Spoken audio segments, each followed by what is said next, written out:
Disney was great, man. Disney was great. We had a good time there. I finally got to go on that big Star Wars ride. Any other Star Wars fans up in here? Yeah. I got to go on that Star Wars ride that they built. And if you don't know about it, they spent like hundreds of millions of dollars on this ride. It's basically a movie set. It's unbelievable. But it's also an immersive experience, which means everybody who works on the ride is in character. They play a character. So when the ride starts, you're in the woods with all the rebels, and they're moving you down the line. Thanks for joining the fight. You go through the woods, a big alarm sounds, and they go, the first order's coming. We got to get you out of here. You turn the corner, there's this humongous spaceship. The doors open, you get in with these big LED monitors all around you, these 90-inch TVs, and then you take off into outer space. A battle begins, you get sucked onto the Death Star, and the next time the doors open, you're on the Death Star face to face with 100 animatronic human-sized stormtroopers with their guns pointed at you. And I was like, this is the coolest thing ever. Are you kidding me? This is so cool. What a cool experience for me. Not for my 5-year-old son, who's never seen a Star Wars film or been on a ride. And I think back on the day, trying to remember what was happening on the ride and recapture what was happening with my son. Because when it started, he was totally into it. He's in the woods. They're like, thanks for joining the fight. He's getting high fives. Like, thanks, dude. He was all excited. Then the alarm sounds. I'm like, come on, buddy, we got to go. The bad guys are coming. And he goes, the bad guys are coming? And then we turn the corner and we get on a spaceship.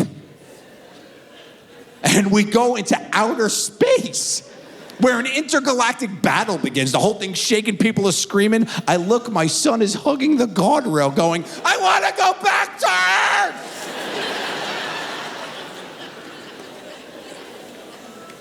And then the doors open and he's face to face with 100 death robots with laser pistols pointed at his esophagus, and his father all smiles. The tour guide, one of the kids that worked on the ride, recognized me, right? So he goes, Joe, listen, we'll let the group go, then you and your family can take a cool picture in front of the stormtroopers. I was like, great. The whole ride goes. My son goes, come on, Dad, we got to go. I said, no, we're going to take a quick picture, buddy. He goes, with the bad guys? And we have a family photo lined up in front of the stormtroopers. My son, scared to death, hugging my thigh. Jeez! And then, spoiler alert, you escape. I mean, you figured it out. I'm here, right? But the way you escape is that your escape pod crash lands pretty realistically on a foreign planet, okay? And I had never been on the ride, so when it jostles, it catches me, and I go, oh, and my son sees this, and he loses his shit. He's like, ah, ah, ah! And he starts yelling, Grandpa! Grandpa! He's calling for his grandfather, who's not even in the state of California. He is 3,200 miles away in New York.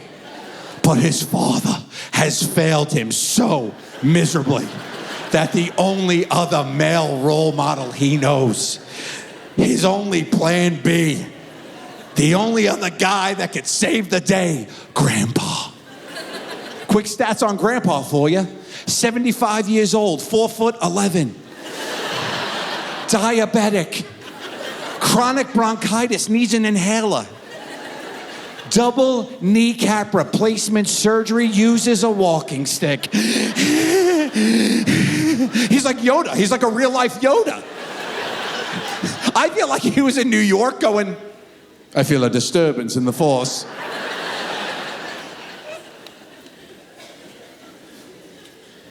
So I see my son losing his mind, and I get like snapped back to reality. Eminem, Mom's Spaghetti. And I'm like, he's not having fun.